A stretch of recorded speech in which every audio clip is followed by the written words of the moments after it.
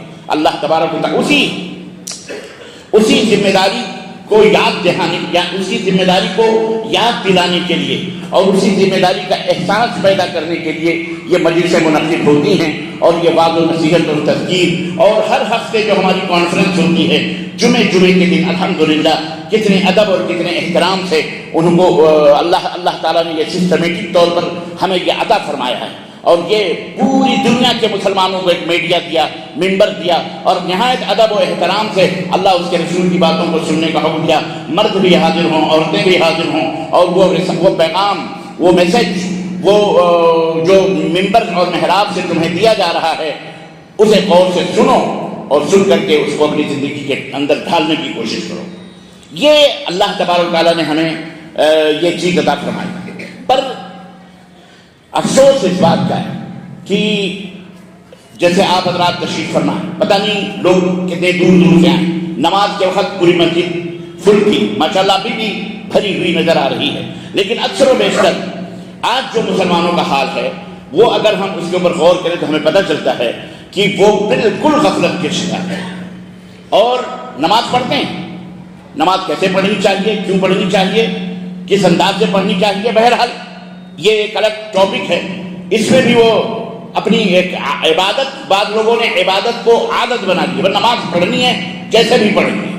ہمارے باپ دادے نماز پڑھتے تھے، ہمیں بھی پڑھنی ہے، ہماری عادت ہے وہ پڑھنے کی، اس لیے ہم پڑھ لیتے ہیں. کچھ لوگ ایسے ہیں کہ وہ بڑے عجیب و غریب ماحول آتے ہیں، لوگ ملتے ہیں، ملاقاتیں ہوتی ہیں، عجیب و غریب انداز ہوتے ہیں ان کے، ہیں مسلمان، عبداللہ، عبد الرحمن، سب بظاہر ایسا لگے گا کہ ماشاءاللہ سب ہیں، لیکن ان کو اسلام کے بارے میں کوئی نالج نہیں. دین کے لگے پروفیسر ہیں، ڈاکٹر ہیں، انجینئر ہیں، بڑے بڑے عہدوں کے اوپر فائز ہیں، وہ ہو سکتا ہے پولیس آفیسر بھی ہو سکتا ہے منتری بھی ہو، لیکن ان کو دینی شعور، دینی علم موجود ہی نہیں ان کے اندر. ایمان کس کو کہتے ہیں، تقویٰ کس کو کہتے ہیں، پرہیزگاری کس کو کہتے ہیں، عمل کون کون سے اعمال ہیں جن سے اللہ راضی اور خوش ہوتا ہے، ہمیں کرنا کیا ہے ہماری زندگی، کچھ نہیں ان کو پتہ ہے الا من رحم اللہ، چند ایک کو چھوڑ کر کے. اور عوام تو عوام ہے، اور اکثر و بیشتر آپ دیکھیں گے اس طرح کی دینی مجلسوں میں علماء کے اندر آپ دیکھیں گے کہ وہی لوگ بیٹھتے ہیں بیچارے جو اللہ تعالیٰ نے جن کے دلوں میں تھوڑا بہت خوف رکھا ہے اور اللہ حلال کھاتے ہیں، حرام سے بچنے کی کوشش کرتے ہیں، تھوڑے بہت عمل کرتے ہیں، لیکن اکثر ایسے لوگ ملیں گے آپ کو کہ جو سوٹ بوٹ پہنے ہوئے وہ جناب علی وہ فٹافٹ نکل جاتے ہیں، ان کو دین کا کوئی احساس ہی نہیں۔ بظاہر بات تو ایسے بھی مسلمان اپنے آپ کو یہاں ہیں موجود ہیں جن کے شکل و صورت چال ڈھال اور جن کے اٹھک بیٹھک نشست و برخاست سے پتہ ہی نہیں چلتا ہے کہ یہ مسلمان ہیں بھی کہ نہیں ہیں، گویا وہ یہ کہلانے کے لیے تیار نہیں کہ ہمیں کوئی مسلمان کہے، یعنی کوئی شعار ہی ان کے جسم کے اوپر ان کے سر پر یا سر سے لے کے پیر تک کوئی ایسی علامت پتہ ہی نہیں نظر ہی نہیں آتی کہ جناب وہ مسلمان، اس وجہ سے ان کو کہا جائے کہ مسلمان، یا وہ کہلانا نہیں چاہتے۔ بالخصوص جو سرکاری محکموں میں کسی بائی چانس اگر بدقسمتی سے یا اس کی خوش قسمتی سے محنت سے کہیں ایک تو نوکری نہیں ملتی، اگر مل بھی گئی لاکھوں دعاؤں سے تو وہ اور باقی ہو جاتا ہے اور دین سے متنفر نہ صحیح تو اس کو دین سے دور ہوتا جاتا ہے۔ بڑی عجیب و غریب قسم کی فتنہ ہے جو ہمارے سماج اور معاشرے کے اندر بھارت کے مسلمانوں کے اندر خاص طور سے موجود ہے۔ میرے عزیزوں، میرے دوستوں اور بھائیوں، تقریریں آپ بہت سنتے ہیں، لیکن آئیے ہم آج کے اس مجلس میں اپنے گریبانوں میں منہ ڈال کر کے سوچیں کہ ہمارے اندر دینی شعور، دینی بیداری اور علمی طور پر ہمارے اندر، ہمارے سماج کے اندر، ہمارے معاشرے کے اندر، ہمارے گھر کے اندر، ہماری بیوی، ہمارے بچے اور ہماری لڑکیاں، ہماری بچیاں، ہم آخر کیا ہمارے اندر دین کا احساس موجود ہے، دین کی فکر موجود ہے، آخرت کا کوئی خوف موجود ہے، اللہ تبارک و تعالیٰ کا کوئی ڈر موجود ہے یا نہیں موجود ہے؟ پیسہ، مادیت، یہ تمام سب چیزیں ثانوی درجہ رکھتی ہیں، یاد رکھیں پیسہ یہ دوسرا درجہ رکھتا ہے، اس میں کوئی شک نہیں کہ پیسے کی اہمیت ہے، روپے کی اہمیت ہے، لیکن اس سے بڑی اہمیت ایمان کی اہمیت ہے۔ ہمارا ایمان ٹھوس ہونا چاہیے، مضبوط ہونا چاہیے۔ ہم اپنے آپ کو صرف یہ کہہ کر کے کہ ہمارے حدیث ہیں ہم جنت میں نہیں جا سکتے، یاد رکھیے، ہم صرف یہ سوچ لیں کہ ہمارے حدیث ہیں ہم جنت میں نہیں جا سکتے صرف نام رکھنے سے، اور فلانے کا نام دوسرا ہے، کسی اور کا نام کسی اور فرقے کا، وہ فلانے فرقے اور جماعت میں ہے اس لیے وہ جہنمی ہے، ایسا کچھ بھی نہیں۔ نام وغیرہ کا کہیں اللہ تبارک و تعالیٰ کے یہاں ایسا سوال نہ ہوگا، نہ اس کا جواب دیا جائے گا۔ آپ کو جو 3 سوالات ہوں گے وہ 3 سوالات واضح ہیں، اس لیے ضرورت اس بات کی ہے کہ ہم یہاں تیاری کریں۔ اللہ تعالیٰ نے جو دوسری دنیا بنانے کے لیے ہم کو اس دنیا میں بھیجا ہے، اس دوسری دنیا کی وہ دنیا نہیں ہے بلکہ وہ برزخی زندگی ہے جو ہمیشہ ہمیشہ کی زندگی ہے، اس کی تیاری کریں۔ ہم یہاں سے خود کو تیار کریں، اپنے آل اولاد کو تیار کریں، اپنے بیٹی اور اپنے بچوں کو تیار کریں، اپنے بہو کو تیار کریں، اپنے بیوی کو تیار کریں، اپنے والدین کو اس کے لیے تیار کریں اور لوگوں کے اندر یہ شعور پیدا کریں۔ یاد رکھیے، صرف سوچنے سے اور صرف گمان کر لینے سے یاد رکھیے کسی کو اس دنیا میں ترقی نہیں ملتی، اس کے لیے جد و جہد اور محنت شرط ہوتی ہے۔ جو قوم اپنے ماضی کے، جس قوم کا رشتہ اس کے ماضی سے کٹ جاتا ہے اور اپنے اسلاف کے واقعات اور اسلاف کے طور اور طریقوں سے جن کا ناطہ ٹوٹ جاتا ہے، کٹ جاتا ہے، وہ قوم ہلاک و برباد ہو جاتی ہے۔ اس لیے ہمیں ضروری ہے کہ ہم اس بات کو سوچیں اور اس بات کو غور کریں کہ ہمیں آخر کیا کرنا ہے اس دنیا کے اندر اور کس طرح سے کرنا ہے۔ تو اس کے لیے ہمیں اپنے گریبانوں میں منہ ڈال کر کے سوچنا ہے۔ عزیزان گرامی، جیسا کہ میں نے بتایا کہ اللہ کا یہ شکر ہے کہ الحمدللہ ہمیں اسلام آج دنیا کے اندر سب سے پہلی ضرورت ہے وہ اس بات کا علم حاصل کرنے اور اس بات کا علم لوگوں تک دینے کی ضرورت ہے کہ اسلام ہے کیا اور اسلام کی حقیقت کیا ہے اور اسلام کہتے کس کو ہے۔ ہم چند رسم و رواج کو ٹوپی پہن لیا، ہم نے داڑھی بڑھا لی، آج تو وہ بھی نہیں ختم، آج تو وہ بھی اسلام کے زمرے میں نہیں آتا، بلکہ بڑے بڑے مسلمان اپنے آپ کو جو کوالیفائڈ سمجھتے ہیں یا اپ ٹو ڈیٹ جو سمجھتے ہیں وہ سوچتے ہیں یہ کوئی ضروری نہیں ہے، بس ہم مسلمان ہیں، اور ایسے ایسے فکریں ہمارے ماحول میں، معاشرے میں موجود ہیں۔ اللہ انہیں ہدایت عطا فرمائے۔ تو اس بات کی سمجھنے کی ضرورت ہے، یہ سمجھانے کی ضرورت ہے کہ اسلام ہمارے تمہارے سوچ کے مجموعے کا نام نہیں ہے، ہماری تمہاری آئیڈیالوجی کا نام اسلام نہیں ہے، اسلام کوئی نظریہ نہیں ہے، اسلام کے مکمل طریقے سے ایک عقیدہ ہے، مکمل طریقے سے یہ دستور زندگی ہے، مکمل طریقے سے ایک عمل ہے۔ اسلام عقیدہ، عمل، اخلاق، معاملات کے صحیح ہونے کا نام اسلام ہے۔ اسلام ہم نے جو سوچ لیا، باپ داداؤں سے ہم نے جو پا لیا، اسی کو ہم نے اسلام سمجھا، ایسا نہیں ہے۔ تو عزیزان گرامی، اللہ کا یہ شکر ادا کیجیے کہ الحمدللہ آپ ایک ایسے ملک کے اندر رہتے ہیں، ایک ایسے دیش کے اندر رہتے ہیں جس دیش کے اندر کئی قسم کے لوگ موجود ہیں اور آپ کو کام کرنے کے لیے مکمل طریقے سے آزادی بھی موجود ہے. بس حکمت اور دانائی کے ساتھ آپ اللہ کے خادم بن جائیں, آپ اللہ کے رسول صلی اللہ علیہ وسلم کے دین کے غلام بن جائیں, آپ خود اس کے اوپر عمل کریں اور دوسروں کو اس کے اوپر عمل کرنے کی دعوت دینے والے بن جائیں. پھر دیکھیے کہ کس طرح سے زمانہ آپ کے ارد گرد گھومتا ہے, کس طرح سے لوگ آپ کی عزت کرتے ہیں, لوگ آپ خود کی تقریب کرتے ہیں, کس طرح سے اللہ کی رحمتیں اور برکتیں. لو آمن اہل القری لفتحنا علیہم ابوابا من السماء والارض. اللہ تبارک و تعالیٰ نے فرمایا اگر یہ بستی کے لوگ صحیح طور پر ایمان لے آئیں, ان کا ایمان ٹھوس ہو جائے, مضبوط ہو جائے, تو ہم ان کے اوپر آسمان لفتحنا علیہم برکات من السماء, آسمان سے جو برکتیں نازل ہوتی ہیں ہم ان کے اوپر ان برکتوں کا نزول فرما دیں. برکتیں ہی برکتیں ہیں. اللہ نے یہ نہیں کہا دولتیں دے دیں گے, دولت پانا الگ چیز ہے اور برکت ایک الگ چیز ہے. پیسے بہت سارے لوگوں کے پاس ہوتے ہیں, ان کے بینکوں میں بند ہوں گے, ان کی تجوریوں میں موجود ہوں گے, کروڑ کے مالک ہوں گے, لیکن عزیزان گرامی انہیں اللہ کے راہ میں خرچ کرنے کی ایک پائی کی بھی توفیق نہیں ہوتی ہے, انہیں حج کرنے کی بھی توفیق نہیں ہوتی, عمرہ کرنے کی بھی توفیق نہیں ہوتی, غریب اور مسکین کی مدد کرنے کی بھی توفیق نہیں ہوتی, سماج اور معاشرے کے اندر غربت کو ختم کرنے کے لیے, تعلیم و تعلم کو بڑھانے کے لیے اس میں خرچ کرنے کی توفیق نہیں ہوتی. لیکن ایک آدمی جو مڈل کلاس کا آدمی ہے, اللہ نے اس کے مال میں برکت دی ہے, وہ کماتا ہے, تھوڑا ہی کماتا ہے, لیکن تھوڑا اپنے بچوں کو کھلاتا ہے اور جمع بھی کرتا ہے, اللہ اسے توفیق دیتا ہے, وہ سال میں ایک عمرہ بھی کرتا ہے, زندگی میں حج بھی کر کے آتا ہے. پیسے نہیں ہیں, کم ہیں, اس کے باوجود میں اللہ نے برکت دی ہے. تو برکت دی ہے تو اس مال کے اندر جو برکت حاصل ہوئی ہے اس کی وجہ سے وہ اللہ کے گھر کی زیارت بھی کر لیتا ہے, زکوٰۃ بھی ادا کر لیتا ہے, غریبوں مسکینوں کی مدد بھی کر لیتا ہے. لیکن جن کے پاس دولت ہے, اگر بے برکت ہے, تو برکت میں اور دولت کے اندر دونوں کے اندر فرق ہے. دولت کا بہت زیادہ ہونا یہ برکت کی دلیل نہیں ہے, اور آپ کے پاس پیسے کا کم ہونا یہ جناب علی اس بات کی بھی دلیل نہیں ہے کہ آپ کے پاس برکت نہیں ہے. ہرگز نہیں. برکت کا مفہوم یہ ہے کہ ایک کام, یہ چشمہ اگر ایک بابرکت پیسے میں 10 روپے میں ملتا ہے تو بے برکتی والا شخص اس چشمے کو 100 روپے میں خریدتا ہے. ایک بابرکت شخص وہ ہے جس کے بال بچے بیوی کبھی بیمار نہیں ہوتے, کبھی ہوئے بھی تو ادھر ادھر سے چند گولیاں کھا کے صحت مند ہو جاتے ہیں. لیکن ایک بے برکتی شخص وہ ہوتا ہے جو حرام طریقے سے دولت کماتا ہے اور اس کے مال میں برکت نہیں ہوتی, وہ سینکڑوں نہیں, لاکھوں نہیں, کروڑوں خرچ کرنے کے لیے ڈاکٹر کے پاس تیار رہتا ہے, لیکن اس کا مریض شفا نہیں پاتا ہے. تو یہ بے برکتی.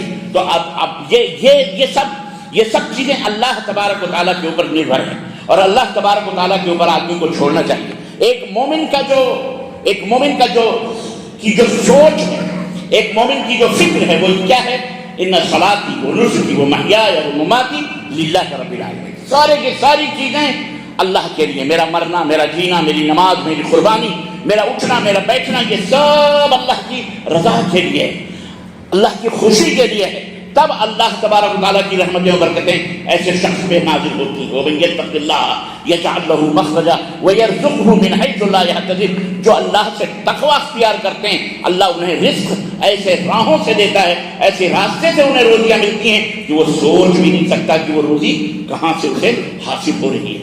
تو یہ ضروری, یہ ہے آپ نے ایمان کے اندر تقوی پیدا کریں, ایمان کے اندر پرہیزگاری پیدا کریں. ایمان آپ لے آئے, یا ایھا الذین آمنوا, اس کے بعد کہا گیا اتقوا اللہ,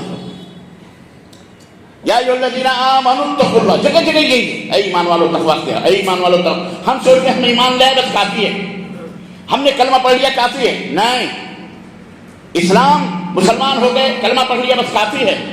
حضرات, اس کی کیٹیگریاں ہیں, اس کے درجات ہیں. مسلمان ہونا ایک الگ چیز ہے اور مومن ہونا اس سے بھی الگ چیز ہے. مسلمان ہونا ایک الگ کیٹیگری ہے اور مومن ہونا اس سے بھی ایک الگ کیٹیگری ہے, دور سے بلند کیٹیگری. اور متقی ہونا اس مومن ہونے سے بھی الگ کیٹیگری ہے.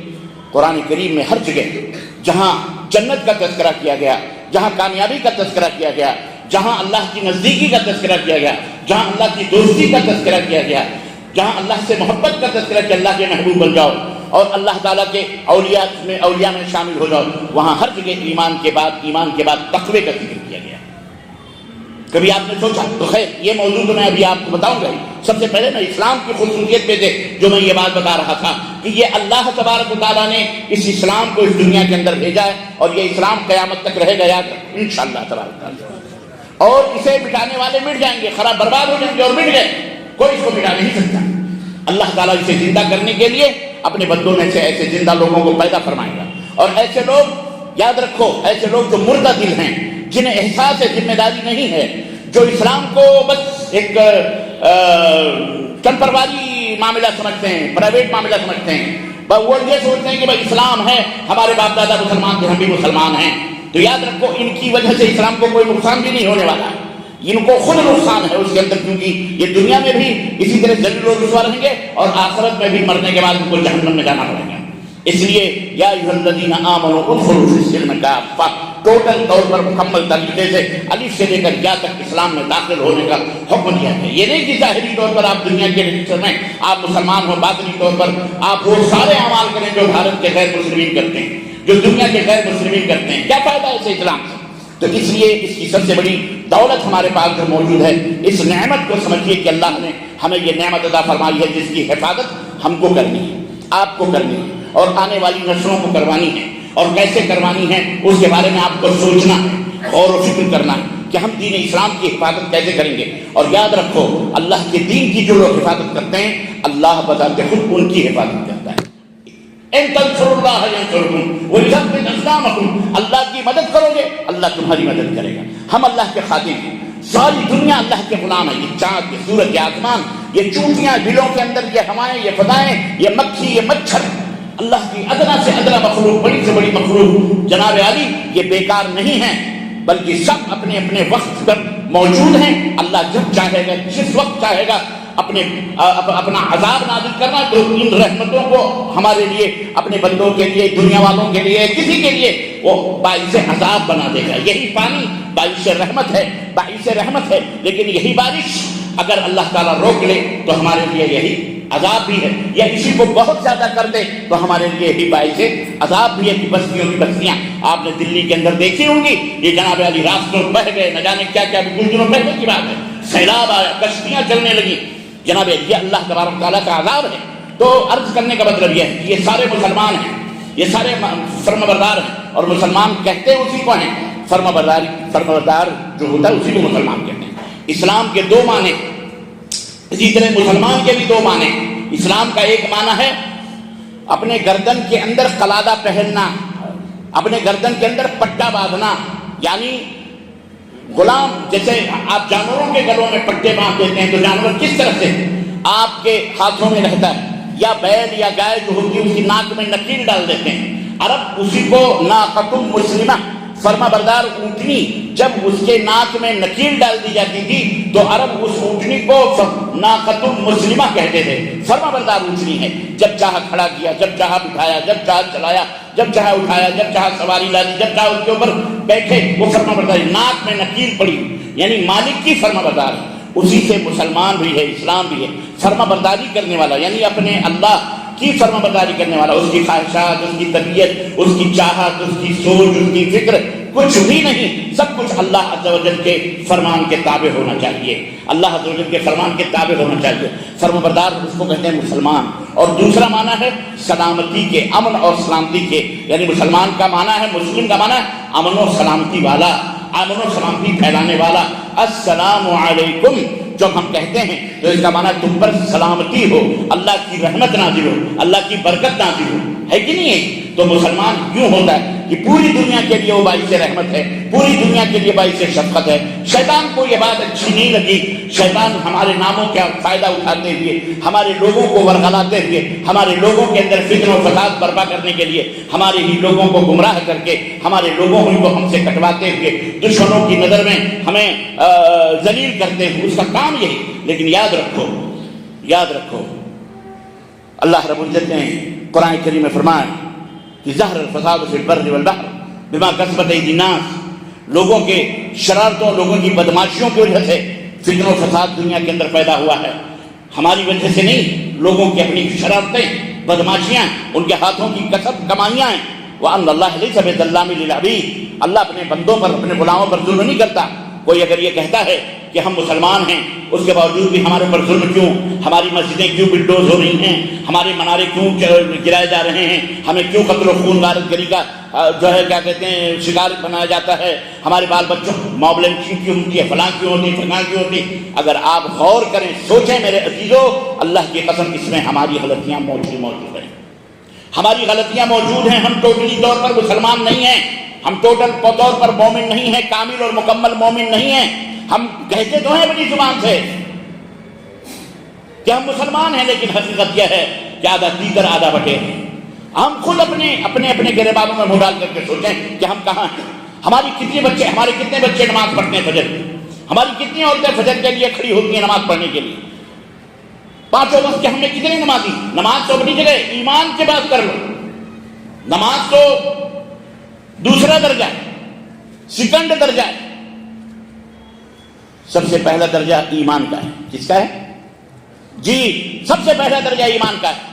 ہمارا ایمان کتنا مستحکم اور کتنا مضبوط ہے، ہم اللہ رب العزت کے اوپر کتنا بھروسہ کرتے ہیں، ہم اللہ سے کتنا الہام اور اصرار اور دعائیں مانگتے ہیں، ہم اللہ کے ساتھ کتنی توحید کے اندر خالص ہیں، کتنا ہمارا توحید موجود ہے۔ ذرا سا بخار ہوا، ذرا سا نزلہ آیا، تعویذ گنڈے پلیتوں کے بعد پہنچ گئے۔ یہ چور، یہ بدماش، پاکھنڈی، تعویذ گنڈے کرنے والے ان کے پاس پہنچ گئے۔ حافظ جی تعویذ دو، ہمارے بیٹے کو کھانسی آ رہی ہے، حافظ جی ڈنڈا بنا دو، ہمارے فلانے شوہر کو جو ہے نزلہ ہو گیا، زکام ہو گیا۔ ابے ہاسپٹل جاؤ، ڈاکٹر کے پاس جاؤ، اللہ سے دعا کرو۔ تعویذ گنڈے پلیتے، یہ قرآن اسی لیے آیا تھا، اسی لیے قرآن آیا تھا کہ قرآن کو پھاڑ پھاڑ کر تعویذ اور گنڈے اور پلیتے بناؤ۔ آج ہمارے اندر ایسی چیزیں موجود ہیں۔ یہ اللہ رب العزت کے اوپر توکل ہے، یہ اللہ رب العزت کے اوپر ایمان ہے۔ ہمیں حکم دیا گیا تھا وَنُنَزِّلُ مِنَ الْقُرْآنِ مَا هُوَ شِفَاءٌ وَرَحْمَةٌ لِّلْمُؤْمِنِينَ وَلَا يَزِيدُ الظَّالِمِينَ إِلَّا خَسَارًا۔ لیکن آج ہم کہاں ہیں؟ ہم خسارے میں ہیں۔ اس کی وجہ یہ ہے کہ ہم نے اس فارمولے کو اس طرح نہیں ادا کیا، نہیں اپنایا جس طرح حضرت محمد الرسول اللہ صلی اللہ علیہ وسلم نے اپنی امت کو بتایا تھا۔ شہد اللہ رب العزت انہوں نے شفا رکھی ہے، لیکن کوئی شہد کی بوتل لٹکاتا پھرے، شہد کی بوتل لٹکا کے پھرے اور کہے کہ ہم کو شفا ہو جائے تو اسے شفا مل جائے گی۔ کوئی بھی آدمی کہے گا ظالم اس کو لٹکایا کیوں؟ وہ کہے نہیں قرآن میں لکھا ہوا اس میں شفا ہے۔ ابے تو لٹکانے سے شفا تھوڑی ملے گی بھائی، اس بوتل کو کھول کے اس کو پی، اس میں شفا ہے۔ قرآن کو کھول کے پڑھ، اس کو لٹکانا، تعویذ بنانا، گنڈا بنانا یہ اسلام میں نہیں ہے کہ لٹکا کے تو آج ہمارے اندر ایسے لوگ بھی موجود ہیں۔ وہ تمام شرکیہ اعمال ہمارے اندر موجود ہیں۔ ایمان ہمارا ٹھوس کہاں ہے، مضبوط کہاں ہے؟ 2 سال 4 سال ہوا، اولاد نہیں ہوئی، چلو بابا کے پاس، چراغ دلوئی کے پاس، ان کے پاس چلو، بابا نصیر الدین کے پاس چلو، بابا نظام الدین اولیاء کے دربار میں چلو، چادر چڑھاؤ، پھول چڑھاؤ، مٹھائیاں چڑھاؤ، فلاں چاروں طرف تو ہیں، دیکھ لو جس طرف نظر اٹھاؤ، پورے بھارت کے اندر جتنے بت کدے نہیں ہیں اتنے مزار آپ کو نظر آئیں گے۔ یہ مسلمان ہیں جنہیں دیکھ کر شرمائے ہو۔ اب آپ اس کے اوپر رو کہ چلاؤ کہ جناب علی مودی جی یہ کر رہے ہیں، فوجی جی یہ کر رہے ہیں، ڈھونگی جی یہ کر رہے ہیں، جو بھی یہ، تو کیا فائدہ اس کا؟ چلاتے رہو، کوئی فائدہ نہیں ہے اس کا۔ یہ ہمارے ہاتھوں کی کسب کمائیاں ہیں۔ اگر تم اللہ سے رشتہ توڑو گے تو اللہ اسی طرح سے تمہیں ذلیل کرے گا، رسوا کرے گا، اور تمہیں دنیا میں کوئی بچانے والا نہیں ہوگا، کوئی بچانے والا نہیں ہوگا۔ تو ایمان عقیدہ جو سب سے اولی چیز ہے، اللہ کے رسول صلی اللہ علیہ وسلم نے مسلمان کی بنیاد ہی، اسلام کی بنیاد ہی اسی توحید کے اوپر ایمان اور عقیدے کے رکھی ہے۔ اور ایمان اور عقیدے کے اندر بھارتی مسلمان ڈل رہے، 90% مسلمان شرک اور بدعت کے اندر ڈوبا ہوا جناب، 90% محبت کے نام پر، اس کے نام پر، اس کے نام پر، عقیدت کے نام پر۔ اس کی اصلاح کون کرے؟ آپ اہل حدیث اپنے آپ کو کہتے ہیں، لیکن آپ بھی اور ہم بھی اپنے اپنے گریبانوں میں منہ ڈال کر سوچیں کہ ہم کیا واقعی قرآن و حدیث کے اوپر ڈٹ کر کے موجود ہیں؟ کس کو کہتے ہیں قرآن و حدیث؟ لمبی داڑھی کر لیا آپ، نماز کے گھٹے رگڑ کے کلمہ اہل حدیث ہو گئے، ہاتھ یہاں باندھ لیے، زور سے آمین چلا لیے، ہو گئے آپ اہل حدیث۔ جس کا نام اہل حدیث کہتے ہیں، اسی کو اہل حدیث کہتے ہیں۔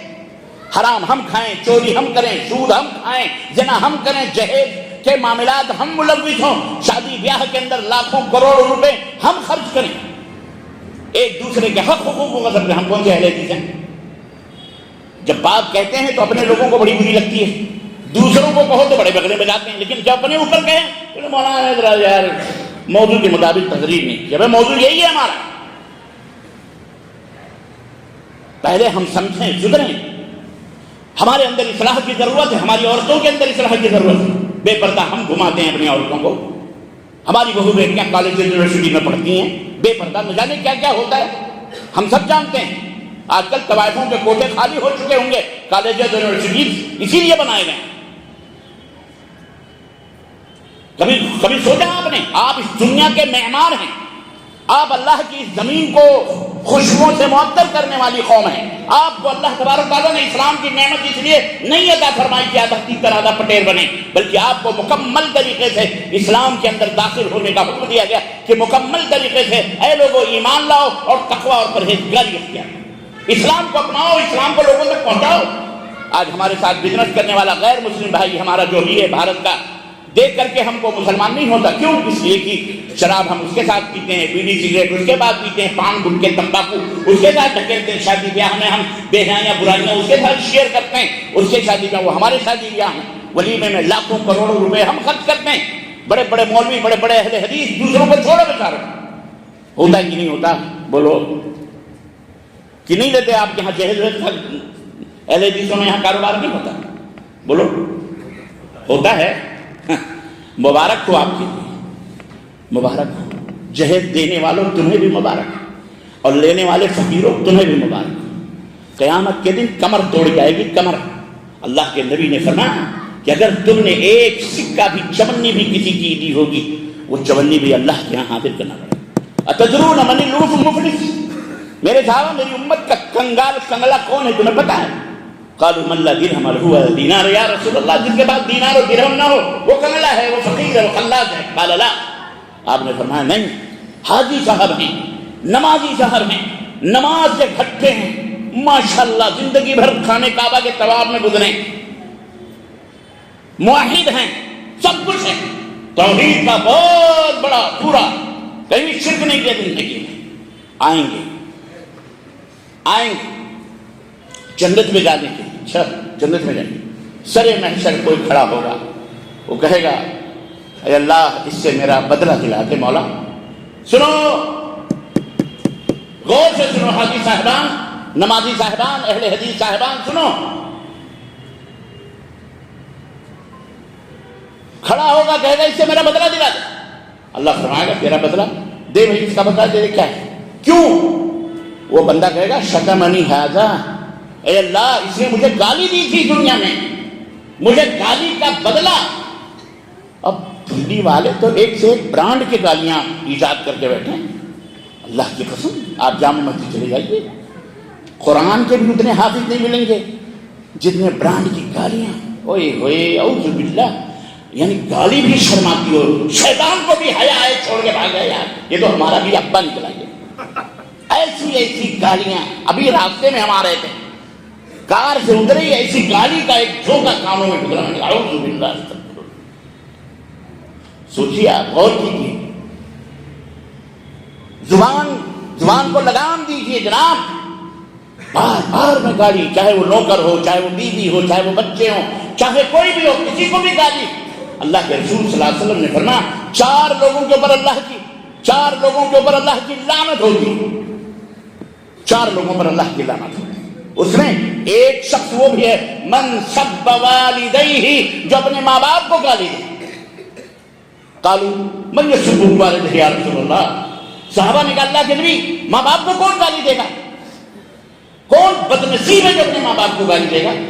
تو اللہ کے رسول صلی اللہ علیہ وسلم نے فرمایا کہ ٹھیک ہے، ڈائریکٹ اپنے ماں باپ کو گالی نہیں، وہ کسی کی ماں باپ کو گالی دیتا ہے، پھر وہ پلٹ کے اس کے ماں باپ کو گالی دیا، تو گویا اس گالی دینے والے نے جس نے پہلے گالی دی اس نے اپنے ماں باپ کو گالی دی، کیونکہ وہ اس کی ماں باپ کو گالی دے، اس نے پلٹ کے اس کو گالی دی، وہ بھی گالی دینے والا ہوا. اللہ کی لعنت ہوتی ہے. اپنے بچوں کی زبانوں، میری ماں بہنوں تم بھی اپنے زبانوں کو لگام دو، اور میرے بھائیوں دوستوں اپنی زبانوں کو لگام دو.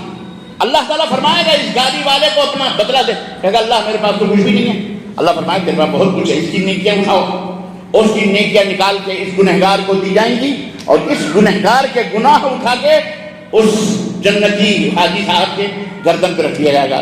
دوسرا کھڑا ہوگا، وہ کہے گا ضربنی ھذا، اے اللہ اس نے مجھے مارا تھا زندگی میں، دنیا کے اندر ہم کو مارا تھا ناجائز طریقے سے، اللہ فرمائے گا دے اس کا بدلہ، کہ ہمارے پاس کچھ بھی نہیں، پھر وہی دہرایا جائے گا، اس کی نیکی اٹھا کے اس کو اور اس کا گناہ اٹھا کے اس کو، یہاں تک کہ اس کی ساری نیکیاں میدان محشر میں تقسیم ہو جائیں گی، بڑھ جائیں گی، پھر بھی ابھی تک اس کا جرم جسے ہم آج چھوٹا سمجھتے ہیں، قیامت کے دن وہ بڑے بڑے جرموں کی شکل میں ہمارے سامنے آئیں گے۔ اللہ تبارک و تعالیٰ فرمایا پھر اس کے گناہ اٹھا کر کے اس کے ذمہ ڈال دیے جائیں گے، اور پھر اس حاجی صاحب کو اللہ حکم دے گا کہ اس کو منہ کے بل گھسیٹتے ہوئے جہنم میں لے جائیں۔ غور کیجیے، یہ شہادت کے ہے، الفت میں قدم رکھنا ہے۔ لوگ آسان سمجھتے ہیں مسلمان ہونا صرف زبان سے نہیں، اپنے جسم کے حصے سے، ہماری زبان سے، ہماری آنکھ سے، ہمارے کان سے، ہماری چال سے، ہماری ڈھال سے، ہماری تجارت سے، ہماری سیاست سے، ہمارے بزنس سے، ہماری شادی، ہمارے بیاہ سے، سب سے اسلام ٹپکنا چاہیے، پتہ چلے یہ مسلمان۔ پھر دیکھیں کون مائی کا لال آپ کو انگلی اٹھا سکتا ہے۔ کچھ دنوں پہلے دلی کے اندر جو اتنا بڑا حادثہ ہوا، دنگا ہوا، سب اپنے اپنے اعمال کے اوپر غور کریں، دیکھیں کہ ہم سے چوک کہاں سے، آخر اتنا بڑا حادثہ کیسے ہوا، کیوں چوک ہوئی، یا آج بھارت کے اندر جہاں کہیں بھی کچھ بھی ہوتا ہے چوک کیوں ہوئی؟ اس تار کے اندر یہ ابھی ڈھکا ہوا ہے، یا اس کے اندر کرنٹ ہے تو آواز ہماری جا رہی ہے، آپ تک پہنچ رہی ہے۔ اگر اس کا کرنٹ بند کر دیا جائے تو آواز جائے گی، بظاہر تو سب کچھ لگا ہے لیکن آواز آپ تک برابر نہیں پہنچے۔ اس تار کے اندر کرنٹ ہے تو یہ ڈھکا ہوا یہ تار، ہم اس کو پکڑ رہے ہیں جیسے بھی چاہ رہے ہیں، لیکن اگر یہی تھوڑا سا تار کھول دیں، بڑے بڑے پہلوان کو دلی میں کہہ دیں کیا یہ اس تار کو چھو لیجیے، وہ چھوئے گا اس تار کو، لیکن اگر اس کے اندر کرنٹ نہ ہو تو کوئی بھی اٹھا کر کے پیر سے بھی، لات سے بھی، ادھر سے ادھر سے، آگ میں بھی جلا دے گا، کہیں جو جا جائے گا پھینکے گا، استعمال کرے، لیکن اس کے اندر کرنٹ ہو۔ اسی طرح ہمارے اندر جب ایمان کا کرنٹ ہوگا، ایمان کی بجلی ہوگی، رب کعبہ کی قسم ہے، رب کعبہ کی قسم ہے، کوئی تمہارے پر انگلی اٹھائے گا اللہ اس کے اوپر برف و بارہ نازل فرمائے گا انشاءاللہ تبارک تعالیٰ۔ ہمارا ایمان تو صحیح ہونا چاہیے نا، ہم سستے داموں میں ہر چیز چاہتے ہیں، خلاص بیٹھے بٹھائے، ہمارے اوپر اللہ رحم کیوں نہیں کرتا، ہمارے اوپر اللہ کرم کیوں نہیں کرتا۔ چھوٹی سی چیز، چھوٹے سے اعمال، مملکت سعودی عربیہ موجود ہے آپ کے سامنے، ایک مثال ہے تازہ، پھول کی طرح اس گندگی کے اندر، کیچڑ کی طرح گلاب کا پھول مملکت سعودی عربیہ اس گئے گزرے دور میں قرآن و سنت کے اوپر الحمدللہ وہ لوگ توحید پرست اور نمازی ہیں، قائم و دائم ہے اللہ کے فضل سے، حق حلال کرتے اور چند ایک کے علاوہ۔ لیکن آج دیکھیے اللہ تعالیٰ کی رحمتیں برکتیں کس سے نازل ہو رہی ہیں، اور آج ہم کہاں موجود ہیں۔ اس لیے میرے عزیزوں، میرے دوستوں اور بھائیوں، نہ سمجھو گے تو مٹ جاؤ گے، ہندوستان والوں تمہاری داستان تک بھی نہ ہوگی، داستانوں میں اپنے آپ کے اندر تغیر پیدا کرو۔ ان اللہ لا یغیر ما بقوم حتی یغیروا ما بانفسہم، خدا نے آج تک اس قوم کی حالت نہیں بدلی، نہ ہو خود جس کو خیال اپنی حالت کے بدلنے۔ ہمارے اندر تبدیلی پیدا ہونی چاہیے، ہم سچے پکے مسلمان بنیں، ہم سچے پکے مسلمان بنیں، مکمل طریقے سے اسلام کے اوپر عمل کرنے والے بنیں۔ ہم پیسے کمائیں، دولت کمائیں، سب کچھ، لیکن ہمارا تعلق مسجد سے، اللہ کے گھر سے جڑا ہونا چاہیے۔ ہمارا ایمان جو ہے ایک روشنی ہے، ایمان دل کے اندر روشنی پیدا کرتا ہے، دماغ کو روشن کرتا ہے، عمل کو منور کرتا ہے۔ عملی ثمرات، ایمان صحیح ہوگا تو عمل بھی صحیح ہوگا، ایمان غلط تو پھر عمل بھی صحیح نہیں ہو سکتا۔ یاد رکھیں، ایمان ٹھوس ہونا چاہیے، مضبوط ہونا چاہیے، عقیدہ آپ اس کے اندر کوئی لچک نہیں ہونی چاہیے۔ اللہ تبارک و تعالیٰ کے ساتھ کسی کو شریک نہ کرو۔ ہم الحمدللہ اہل الحدیث اپنے آپ کو اس بات کا دعویٰ کرتے ہیں کہ ہم اللہ کے ساتھ کسی کو شریک نہیں کرتے، ہم اللہ تبارک تعالیٰ کے نبی کی سنتوں کے پابند ہیں، ہم بدعات اور شرک سے الحمدللہ پاک و صاف ہیں، ہم اپنے آپ کو بدعت و شرک سے دور، اپنی آل اولاد کو بھی دور لے جاتے ہیں۔ لیکن ہمارے معاملات میں کیا حال ہے؟ معاملات ہمارے کیسے ہیں؟ ہمارے اخلاقیات کیسے ہیں؟ ہماری زبان کیسی ہے؟ ہمارا کیریکٹر کیسا ہے؟ ہمارا ایٹیٹیوڈ لوگوں کے ساتھ کیسا ہے؟ اپنے ملک کے لوگوں کے ساتھ کیسا ہے؟ ہمارا اور دوسرا عمل کیا ہے؟ ان کے بارے میں بھی ہم کو سوچنا ہے، غور کرنا ہے۔ اپنے سماج اور معاشرے کے بگڑے حالات کو، صرف کمال یہ نہیں ہے کہ آپ اپنے آپ کو بچا لیں، کمال یہ ہے کہ جناب اپنے ساتھ ساتھ اپنے پڑوسیوں کو بھی، اپنے ملک کے لوگوں کو بھی آپ جہنم کی آگ سے بچانے کی فکر کریں۔ خود بھی اپنی آل اولاد کو بھی یا ایھا الذین آمنوا قوا انفسکم واہلیکم نارا وقودھا الناس والحجارہ، اللہ نے فرمایا خود کو بھی جہنم سے آگ بچاؤ اور اپنی آل اولاد کو بھی جہنم کی آگ سے بچاؤ. یعنی کہ حاجی صاحب مسجد میں جا رہے ہیں، حجر صاحبہ کام کر کے بلنکٹ سو رہی ہیں، آل اولاد سو رہے ہیں، کسی کو جگانے کی نوبت نہیں آ رہی. نہ، آپ کا بیٹا بھی جوان ہے، مسجد کے اندر آنا چاہیے اگر قریب ہے. نہیں ہے تو آپ اپنے گھر میں نمازی ایک مصلی گاہ بنائیں، نماز پڑھنے کی جگہ بنائیے، وہیں آپ اقامت کریے، وہیں آپ نماز پڑھیے. اگر مسجد دور ہے تو کوشش کریں مسجد میں، لیکن دور ہے، بھارت کے اندر احکام الگ الگ. کوئی ضروری نہیں کہ آپ وہاں سے بائک پہ سوار ہو کر کے نہیں آ سکتے تو وہیں گھر کے اندر ایک کمرہ مخصوص کیجیے، وہاں نماز ادا کیا کیجیے، لیکن نماز کبھی کسی حالت میں نہیں چھوڑنی چاہیے. اور یہ ہے بہرحال عزیزان گرامی. اور ہمارے اعمال کی اصلاح قرآن و سنت کے اوپر مبنی ہونا چاہیے. ہمارا گھرانہ، ہمارا سب کچھ، تب جا کر کے ہم اللہ تبارک و تعالیٰ کی رضا اور خوشنودی حاصل کر سکتے ہیں اور اللہ تبارک و تعالیٰ کے نیک اور صالح بندے بن سکتے ہیں. ہم اپنے سماج کو، اپنے ماحول کو، معاشرے کو ہم اس کی اصلاح کی طرف توجہ دیں، غور کریں. اللہ نے ہم کو اسی مقصد کے لیے پیدا کیا ہے کہ ہم لوگوں کے اصلاح کے کام کریں. پہلے خود سدھریں، پھر اس کے بعد ہم دوسروں کو سدھاریں. جہاں کہیں ایسے شادی بیاہ ہوں، جہاں کہیں ایسے لین دین ہوں، باقاعدہ ان کا ہاتھ پکڑیں، ان کو بتائیں کہ یہ اسلام کے اندر حرام ہے، ایسا نہیں کرنا چاہیے. قیامت کے دن یہ جو جہیز لے رہے ہیں اور دے رہے ہیں، یاد رکھیے ان سب کو حاضر کرنا پڑے گا. ایک ایک پائی جو آپ نے دیا ہے وہ بھی، اور جس نے دیا ہے وہ بھی، یہاں قیامت کے دن حاضر کرنا پڑے گا. وہ صوفے، وہ پلنگ، وہ چپلیں، وہ بسترے، وہ تکیے، وہ روپے، 50-50 لاکھ. ہمارا بیٹا ڈاکٹر ہے، ہماری بیٹی فلاں. بیٹی تو بیٹی والا بھی کہتا ہے کہ بیٹی والا بھی کم نالائق نہیں ہوتا. وہ کہتا ہے ہم نے اپنی بیٹیوں کو ایسی شادی کی شان سے کی تو اس کی کیوں نہ کریں، تو اس کو نہیں کریں گے تو وہ ناراض ہو جائے گی، تو اس میں وہ مرا جا رہا ہے. یہ شان، یہ نخرے، یہ تمام سب یہاں دنیا میں دکھا لو، آخرت میں تمہیں یہ تمہارے بیٹوں کا حق ہے. اگر آپ نے 25 کروڑ یا 20 لاکھ 25 لاکھ آپ نے اپنے ایک بیٹے کو دیا ہے نا، تو یاد رکھو تمہارے 4 بیٹے 4 بیٹیاں ہیں، ان کو بھی 25-25 لاکھ دو، اور نہیں دو گے تو قیامت کے دن اگلنا پڑے گا. یہ ظلم ہے تمہارے بچوں کو، ظلم نہ کرو. اور اپنی بیٹیوں کو اپنے مال میں حصہ دو، وصیت کر کے جاؤ، نہیں تو بانٹ کر کے جاؤ. نہیں وصیت کر کے بانٹو گے تو برابر برابر حصہ لگے گا. 100 روپے میں 25 لڑکے کو تو 25 لڑکی کو. لیکن اگر مرنے کے بعد اگر آپ کو الحمدللہ مرنے کے بعد اگر آپ کی وراثت تقسیم ہوگی تو جیسا ذکر مثل حظ الانثیین، دو لڑکیوں کے 2 حصوں کے برابر ایک لڑکے کو ملے گا. سمجھ رہے؟ 3 حصے ہوں گے، 2 حصے لڑکوں کے، 1 حصہ لڑکی کا ملے گا.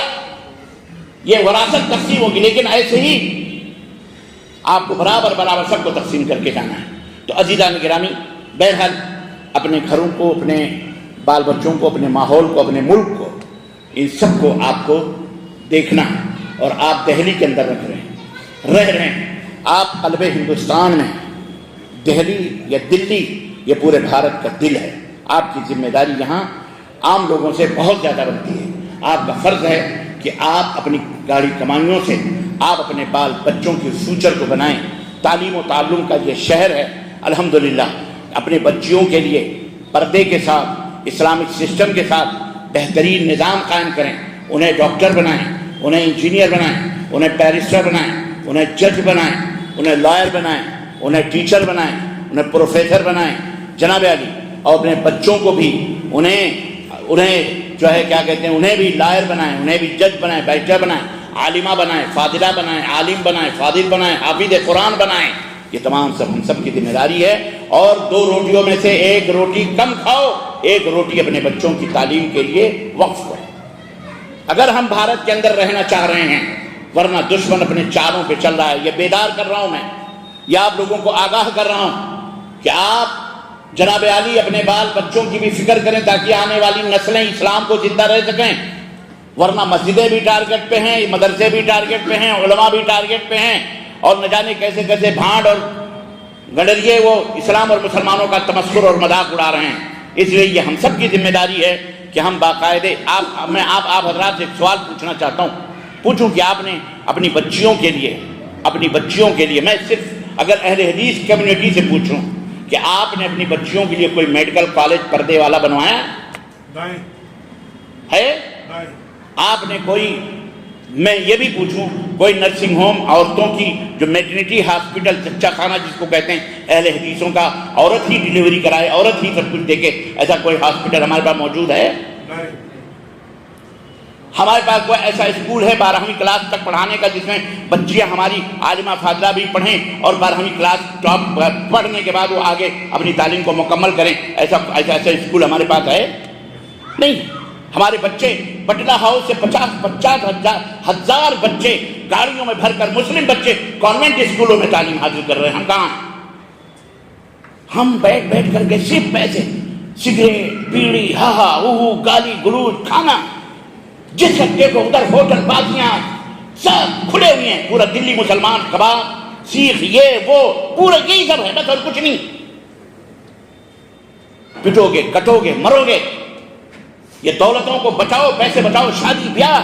اور جناب 3-3 4-4 بجے ولیمے کے کھانے کھائے جا رہے ہیں. ہمارے حضرت دیر سے آئے 2 بجے سے کھانے 4 بجے 5 بجے کھانا کھایا جا رہا ہے. دوپہر کا کھانا، ولیمے چل رہے ہیں. رات کے 2 بجے دلہنیں وہ بھیجی جا رہی ہیں اپنے اپنے گھروں پہ. فجر کہاں جائے گی؟ یہ مسلمان ہیں جنہیں دیکھ کے شرمائیں یہود. دولہا تو ایسا سجا ہے جیسے کوئی باولا ہو، اس کے اوپر پورا لعنت کا ٹوکرا رکھا، یہ پھول، یہ چہرے، یہ وہ دبکے، ان کے پتہ نہیں کیا کیا. یہ مسلمان ہیں. شرم سے ڈوب مرے مسلمانوں. پیسے بچاؤ، سادہ شادی کرو، سادہ. 2 گواہ اور باپ اور دولہا، دولہے کے گھر والے، دلہن کے گھر والے بیٹھ کر کے اپنے گھر میں. کوئی مسجد میں نکاح پڑھنا سنت نہیں ہے یہ. اور نہ ہی یہ سمجھو کہ مسجد میں نکاح پڑھوانے سے شادی برقرار رہے گی. بہت سارے نکاح ہم نے پڑھے مسجدوں میں، سارے کے سارے اکثر و بیشتر میں ٹوٹ گئے، طلاق ہوئے، خلا ہو گئے، جس میں مسجد کا کوئی اثر نہیں ہوتا. بہت سارے لوگ باقاعدہ عمرے کے ٹکٹ نکال کے مکہ مدینے میں نکاح کروانے لے جاتے ہیں. نہیں، ہم وہاں کریں گے نکاح ہمارے بچی کا. حیدرآباد، بنگلور بڑے مال والے ہیں نا، تو وہاں جاتے ہیں حج کرنے. وہ 1-2 مہینے کے بعد طلاق کا پیپر لے کر کے لڑکی گھر پہ آ کے بیٹھتی ہے. اپنے شادیوں کو آسان کرو، سہل کرو، یہ زنا مشکل ہو جائے. آپ اپنے گھروں میں حاجی صاحب ہیں، آنکھ بند کر کے سوتے ہیں. لڑکے گلیوں کوچوں میں کیا کیا کرتے ہیں آپ کو پتا ہے؟ ہماری بیٹی کہاں کہاں جاتی ہے، منہ مارتی، ہم کو پتا ہے؟ ہمیں نہیں معلوم ہے. یہ کالج یونیورسٹیز یہ زنا کے اڈے بنے ہوئے ہیں جناب علی. کیا چیز کھول کے ہم بیان کریں؟ آنکھوں سے جو دیکھتے ہیں زبان پہ نہیں آ سکتا. ہم اپنے معاشرے کو سدھاریں، وہ قرآن و سنت کے مطابق بنانے کی کوشش کریں. جہاں حجاب ہو، جہاں پردہ ہو، جہاں ہم ان ننگے پھنگے لوگوں سے جو ان کو پروموٹ کرتے ہیں، جو ان کو لائسنس دیتے ہیں ننگا پنی کا، بے حیائی کا، بے شرمی کا، فلمیں بنا کر کے دنیا کو بے حیا بنا رہے ہیں. ہم ان سے امید کر رہے ہیں وہ ہمارے بچیوں کو حجاب پہنوائیں. واہ واہ، اندھے سے آپ نے رہنمائی کی امید کی ہوئی ہے. اندھا کیا آپ کی رہنمائی کرے؟ ہم تو ڈوبے ہیں صنم، تم کو بھی نہیں ڈوبیں گے. اپنی دنیا آپ پیدا کر اگر زندوں میں ہے. ہم مسلمان ہیں، ہمارا کیش ہے ترک رسوم. ہم خود اپنی زندگی کو بنائیں، ہم خود یونیورسٹیز بنائیں، ہم سب کالجز بنائیں. ایک سر سید نے مسلم یونیورسٹی علی گڑھ بنایا الحمدللہ. آج اتنے دن ہو گئے پوری یونیورسٹی مل کے ایک سر سید نہ پیدا کر سکی. ڈاکٹر ذاکر حسین نے جامعہ ملیہ کی بنیاد رکھی. ذاکر حسین جامعہ ملیہ بنا. پوری جامعہ ملیہ آج اتنے برس ہو گئے مل کر کے ایک ڈاکٹر ذاکر حسین نہ بنا سکے. میرے عزیزوں، فکر کرو اس کی. یہ عہد کرو کہ مہنگی سے مہنگی جگہیں لے کر کے ہم وہاں اسلامی تعلیم کے ساتھ ساتھ انگلش تعلیم بھی ہم اپنے بچوں کو دیں گے. کیونکہ ہم وہ دوسری قوم نہیں ہیں. الحمدللہ ہم اس دنیا کے مسیح ہیں. ہر زبان ہماری ہے. ان کو سنسکرت بھی آنا چاہیے، ان کو ہندی بھی، ان کو اردو بھی، ان کو انگلش بھی، ان کو ہر زبان آنی چاہیے. ہم کو ہر زبان سیکھنی چاہیے. ہر زبان ہماری ہے. فرق نہ کریں. اردو شردو مسلمان کی نہیں ہے. معاف کرنا. ظالموں نے بٹوارا کر کے لے کے چلے گئے اور انہوں نے کیا کرا؟ ان کے سر پہ تو یہ ٹوکرا گندگی کا ڈال دیا گیا اور تہمت دے دی گئی تو ہی بانٹا ہے. ملک ایسے نہیں بٹا ہے. جس نے بانٹا ہے وہاں چپ چاپ یہاں گمنامی کا بیٹھ کر کے یہاں تسبیح بھاج رہے ہیں. انہوں نے بانٹا ہے. مسلمانوں نے ملک نہیں بانٹا اور یہی بانٹیں گے. یہی بانٹیں گے پھر دوبارہ، لیکن انشاءاللہ ہم بٹنے دیں گے، بولو ہم ان کو کاٹ دیں گے جو بانٹے گا ہمارے بھارت، بولو انشاءاللہ۔ بٹنے ہم بھارت کو نہیں دیں گے، یہ ہمارا ملک ہے۔ کس کا ملک ہے؟ ہاں، سبھی کا خون ہے شامل یہاں کی مٹی میں، کسی کے باپ کا ہندوستان تھوڑی ہے۔ جو آج صاحب مسند ہیں کل نہیں ہوں گے۔ ہاں، ناچ لو کتنا ناچنا ہے بیٹا، ہم انتظار کر رہے ہیں اس دن کا انشاءاللہ جب تم خود ذلیل و رسوا ہو کر یہاں سے جاؤ گے۔ جو آج صاحب مسند ہیں کل نہیں ہوں گے، کسی کے باپ کا ہندوستان تھوڑی ہے۔ ہاں، اس لیے سب کا یہ ہمارے اللہ کا ملک ہے۔ کس کا ملک ہے؟ اور سنو ایک بات یاد رکھو، اسلام کسی کو حکمرانی کی دعوت نہیں دیتا اپنے ماننے والوں، اسلام صرف اس بات کی دعوت دیتا ہے کہ تم اپنے اوپر فردن اللہ کی حکمرانی کو نافذ کرو، اللہ کی حکمرانی کو نافذ کرو۔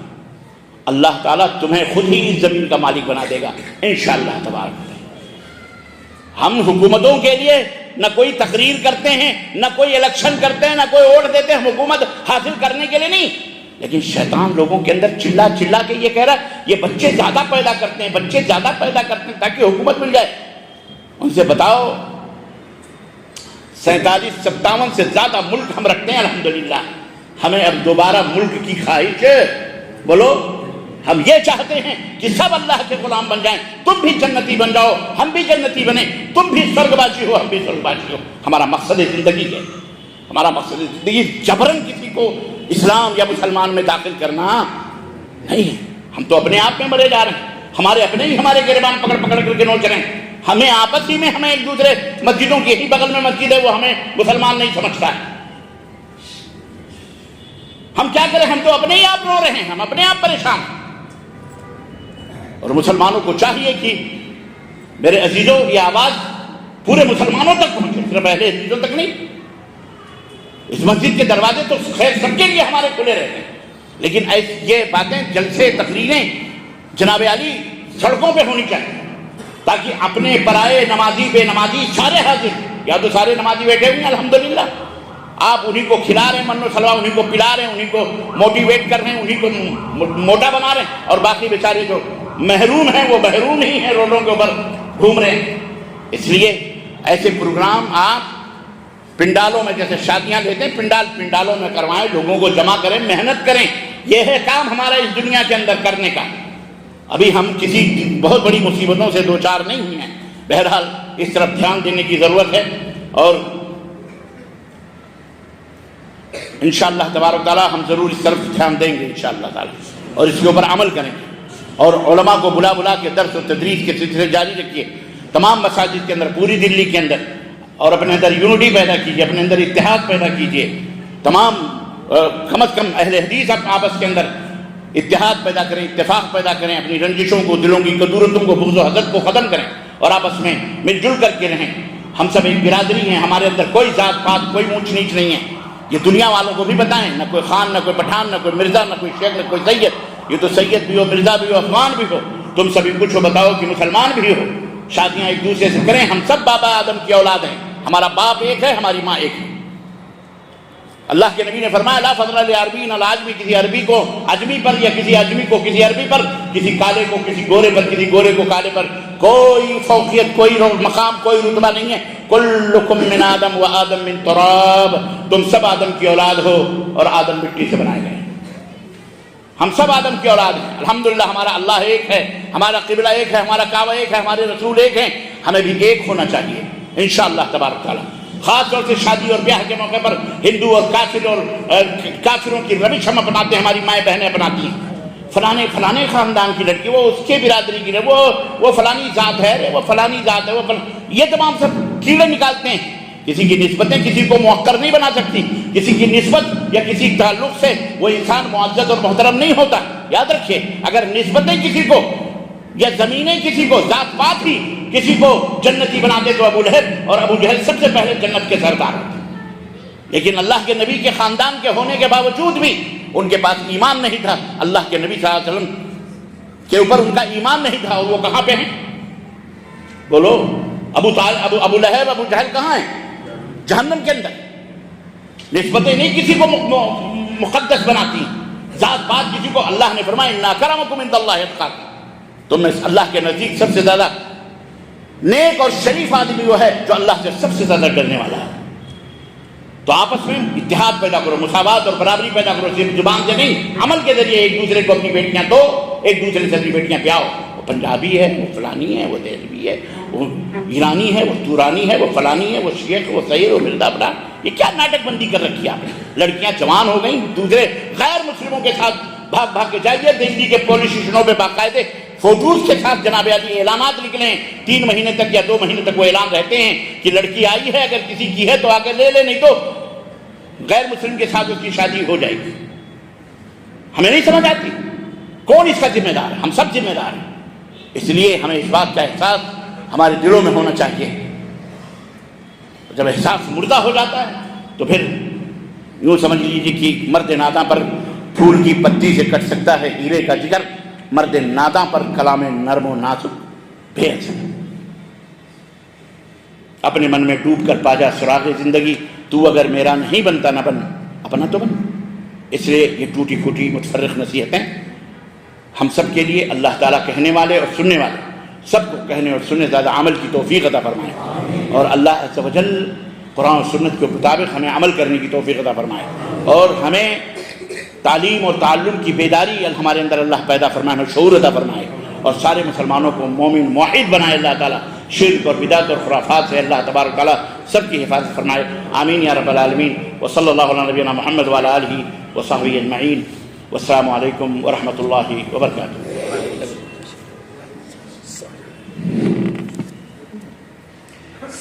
سوالات اگر کسی کو کرنے ہو جی, کوئی سوال ہو, ویسے تو آپ مقامی علماء سے پوچھ لیتے ہیں, یہ چالو کر دیں ذرا فین.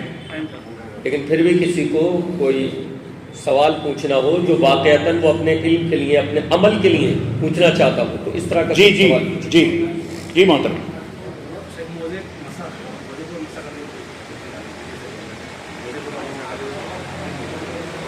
ایک بھائی نے سوال کیا ہے کہ موزے پہ مسح کرنا کیسا ہے. عزیزان گرامی, موزہ ہوتا ہے. سب سے پہلے آپ یہ سمجھ لیں, وہ موزہ چمڑے کا ہو یا آپ کے نائلن کا ہو, کپڑے کا ہو, جس سے آپ اپنے چمڑے کو چھپا کے اس لیے رکھتے ہیں تاکہ آپ کو سردی نہ لگے. ٹھیک ہے, تو ایسے موزے کو اگر آپ نے وضو بنا کر کے پہنا ہے تو اس کے اوپر آئندہ نماز کے لیے جب وضو بنائیں گے تو اس کے اوپر مسح کرنا جائز ہے, اور اللہ تعالیٰ کا یہ حکم ہے, اور اللہ کے نبی صلی اللہ علیہ وسلم نے اس طرح مسح کیا ہے. تو مقیم کے لیے 24 گھنٹے یعنی 1 دن 1 رات, اور مسافر کے لیے 3 دن اور 3 رات. جی یونیورسٹی نہیں ہماری. میں جب انٹرویو دینے گیا تو جب انٹرویو دے کے فارغ ہوا, سامنے ایک میری بہن, اس کے بہن تھی, وہ میرے گاؤں تعلق رکھتا, اور کہیں سے کہیں تک اس کے نہیں لگی. اس کا سب سے بڑا میں اپنا ایک بات بندو بھی کروں, ہمارے یہاں مسجد میں آپ شیخ جب یہاں تک بیٹھے ہو تو آپ بادشاہ کے مانیں. جیسے آپ یہاں سے اترے تو کوئی بھی مسجد سے نکالا اٹھ کے آپ سے بدتمیزی کر لیتا ہے. اس میں کس کی غلطی ہے یہ بتائیے. میں سوال سمجھ نہیں سکا. وہ بچی کا معاملہ تو سمجھ میں آیا کہ وہ بچی کسی بھی طرح سے مسلم نہیں لگ رہی تھی. اس کا 2 ریزن میں مانتا ہوں. اچھا اچھا. پہلا کہ ہمارے یہاں جب کوئی آپ شیخ یہاں بیٹھے ہوئے ہیں جی, تو آپ کو بادشاہ کے ماننے آپ کی بڑی عزت کی جاتی ہے. ہاں, جیسے آپ اس سے اترے تو آپ کی ایک عزت کچھ نہیں ہے. تو امام کا مطلب کیا ہے؟ ہاں اچھا یہ ہے. اللہ آپ کو جزائے خیر دے. تشریف رکھیے. کتنی درد کی بات انہوں نے بیان کی, جو انہوں نے دیکھا ہے. نوجوان دیکھتے ہیں کہ آپ کا جو قائد اور آپ کا جو رہنما ہے اس کی عزت ہم کو کتنی کرنی چاہیے, اور آج وہ عزت ہم نہیں کرتے, اسے نوکر سمجھتے ہیں, اسے ہم غلام سمجھتے ہیں, چاہے وہ امام ہو چاہے وہ مؤذن ہو. ہر جمعے کو نماز پڑھنے والا آئے گا اور روب جھاڑے گا مؤذن, بھائی یہ کیسے ہے وہ کیسے. آپ اپنے حالات پہ غور کریں. جو مسجد کے انتظامیہ ہیں, اگر میں یہاں بیٹھ کر کے اگر اس مسجد کی ڈیفینیشن بتاؤں تو مجھے بہت افسوس ہوا کہ آپ نے مسجد تو ماشاءاللہ بڑی اعلیٰ بنائی ہوئی ہے, لیکن وضو بنانے کا جو سسٹم آپ نے رکھا ہے انتہائی عجیب و غریب, دور حاضر کے حساب سے انتہائی کمزور سسٹم ہے. آپ کو اعلیٰ سسٹم رکھنا چاہیے تاکہ آپ کے روڈ کے اوپر مسجد ہے گزرنے. آپ میں بچپن سے میں نے یہاں تعلیم حاصل کی ہے. اوکھلے میں بھی میں نے پڑھا ہے, اور الحمدللہ یہاں بھی تھا, میں پھاٹک بچھا میں بھی, اور الحمدللہ میں ہم لوگ چرچ وہاں جاتے تھے، آج بھی وہ مندر فوارے کے پاس گرودوارا موجود ہے. ہمارے جوتے میں کبھی پالش نہیں ہوتی تھی، اللہ کی قسم ہم جاتے گرودوارے میں صرف ایسے گھومنے کے لیے جاتے جو یار جوتے پالش ہو جاتے ہیں. وہاں جاتے وہاں ڈال دیتے، وہ سکھ لوگ لے لیتے اور تھوڑی دیر ہم ادھر ادھر گھوم کے آتے تو ہمارے جوتے بالکل پالش کلین ہو کے رہتے. جاؤ یہ پہن کے چلے آؤ. خیر ہماری نیت تھی، وہ بچپنا تھا ہم کرتے تھے. ہمارے یہاں یہ سسٹم ہے کیا موزے اتارو تب جاؤ اور ایسے ایسی چیزیں وہاں، یعنی کوئی آنے والا بھی سلیقے سے صفائی ہونی چاہیے.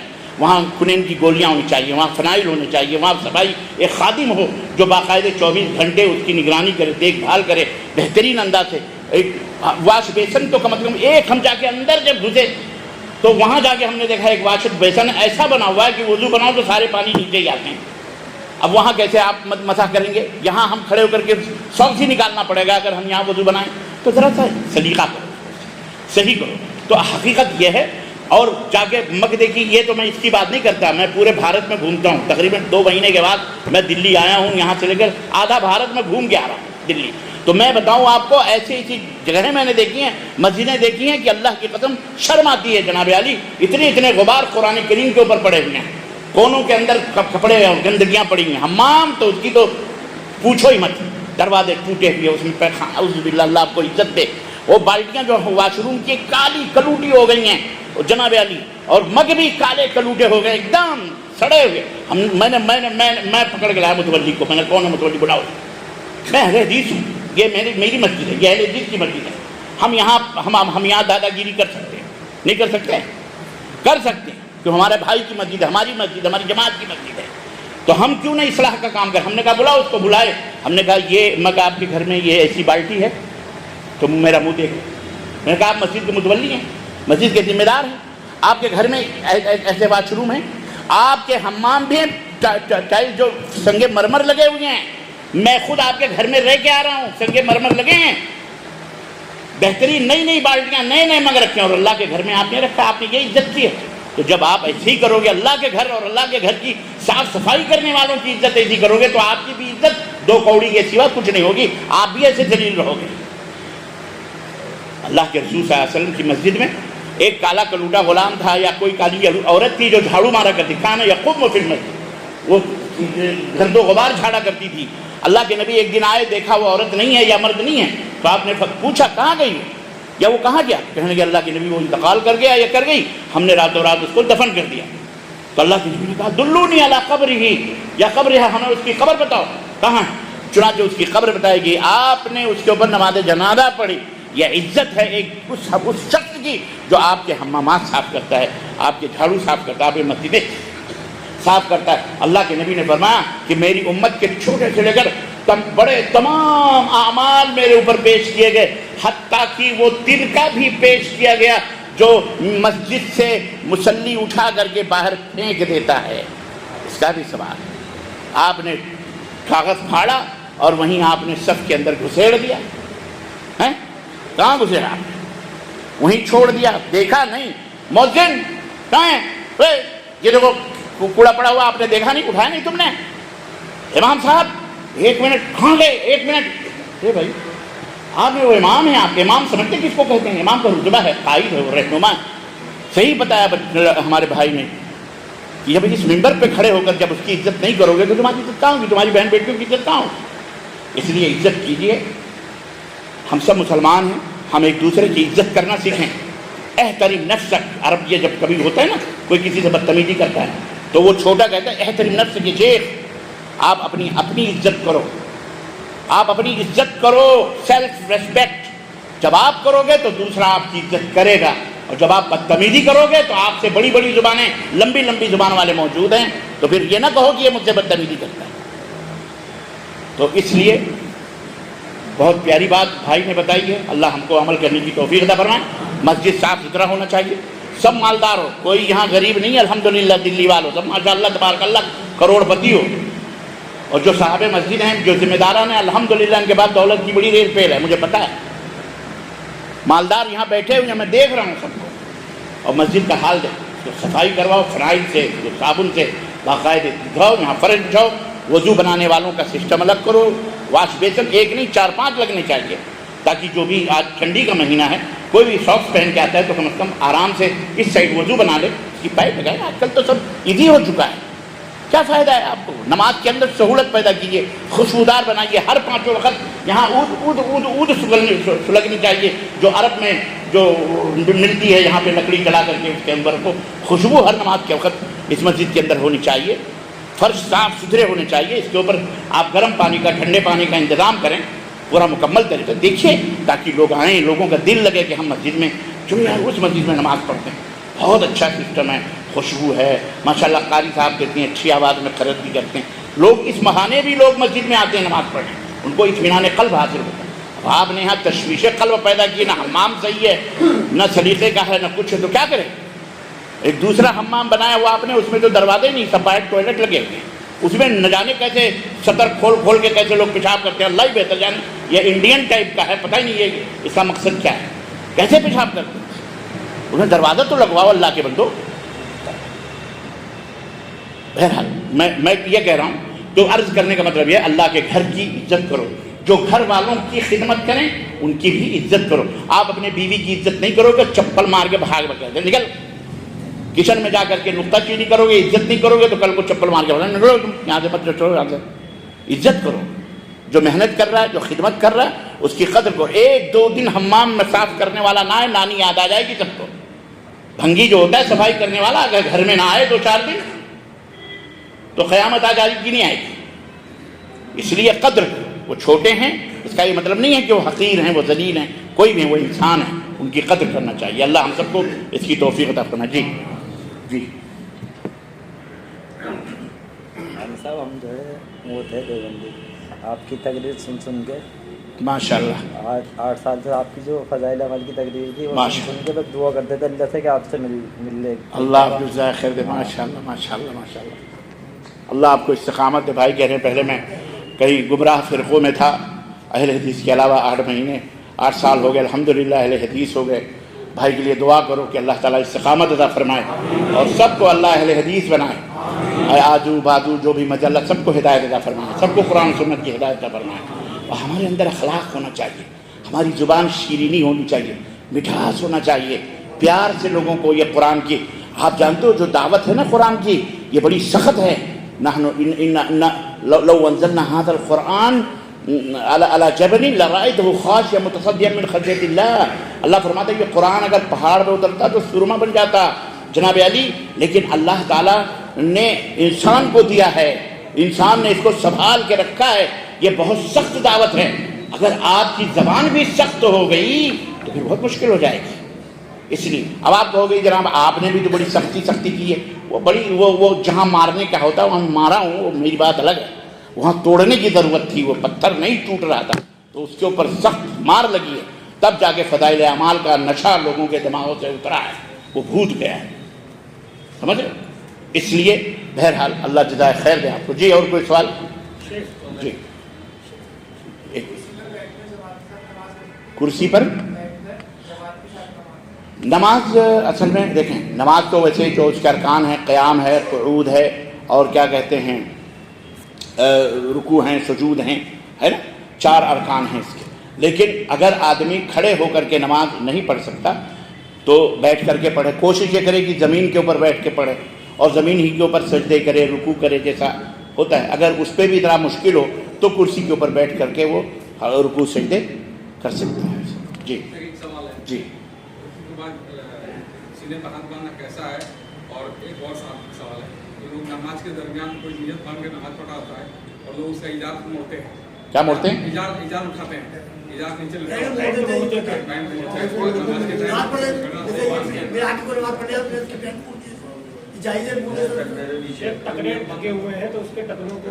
وہ موڑتا کون ہے؟ اچھا کوئی دوسرا موڑتا. اچھا خادم ملا. نہیں سنیے, 2 سوال بھائی نے کیے ہیں, اللہ بڑا اچھا سوال ہے. ایک سوال تو آپ نے سینے, یہ اصل میں یہ فین کیوں بند کر دیا بھائی؟ ابھی میں کہہ رہا ہوں کہ قرآن اگر پہاڑ پہ اترتا تو روزہ میں قرآن پڑھ رہا ہوں, دین کتنا, تو ذرا گرمی لگتی ہے نا مجھے. دیکھیں سینے پہ ہاتھ باندھنا رکوع کے بعد یہ ایک اجتہادی عمل ہے.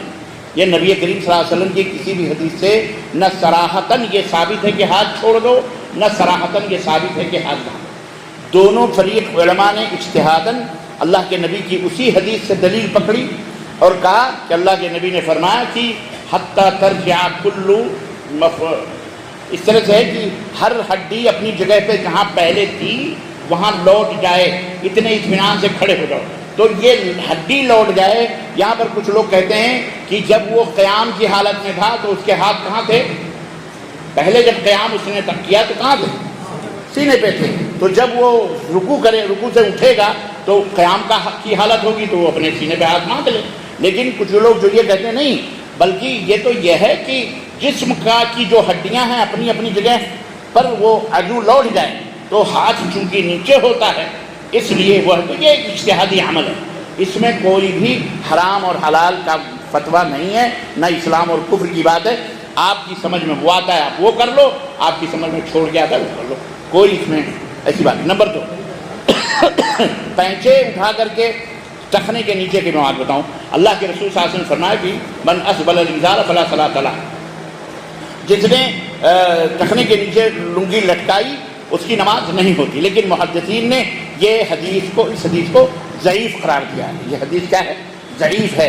آدمی کو چاہیے کہ اپنے کرتے اپنے پجامے صرف نماز ہی نہیں ہمیشہ ٹخنے کے اوپر رکھے، کیونکہ اللہ کے رسول صلی اللہ علیہ وسلم نے فرمایا کہ جو کچھ بھی ٹخنے کے نیچے ہے وہ جہنم میں جانے والا ہے. تو پجامہ ہو، اسی طرح سے پینٹ ہو، شلوار ہو، لنگی ہو، وہ اسے ٹخنے کے اوپر کرنا چاہیے. یہ اور بات ہے حضرت ابوبکر صدیق آئے، انہوں نے کہا اللہ کے نبی میرا پیٹ تھوڑا بڑا ہے اور میں لنگی باندھتا ہوں تو وہ ٹخنے کے نیچے لنگی گر جاتی. تو آپ نے فرمایا کوئی بات نہیں، اگر ایسا کسی کا پیٹ ہے بیچارے کا کہ پینٹ باندھتا ہے یا شلوار باندھتا ہے مطلب لٹک کے نیچے چلی جاتی، تو آپ یہ نہ کہیں کہ یہ مولوی صاحب کو دیکھو یا فلانے کو دیکھو یہ دیکھو ٹخنے کے نیچے، ایسا کچھ بھی کوئی حرج نہیں ہے اس میں.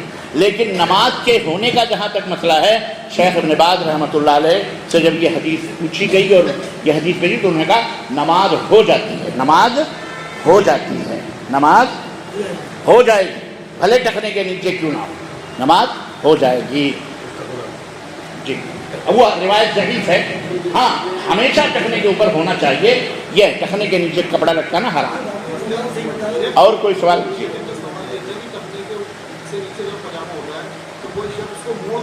وہ بیوقوف ہے موڑنے والا جو نہیں معلوم، اسی لیے تو میں نے کہا وہ آپ وہی اس کو نہیں موڑنا چاہیے. وہ اس کو نہیں معلوم ہے بیچارے کو، وہ ان کی محبت میں موڑ رہا ہے، اس کو نہیں پتا ہے کہ نماز ہو جاتی ہے. اب اس کو بعد میں بتا دو کہ آپ ٹخنے کے نیچے تھا بھائی اس کو ذرا اوپر کرو، بس زبردستی کسی کو پکڑ کے دھکا دے دو یا ایسی بات نہیں کرنا چاہیے.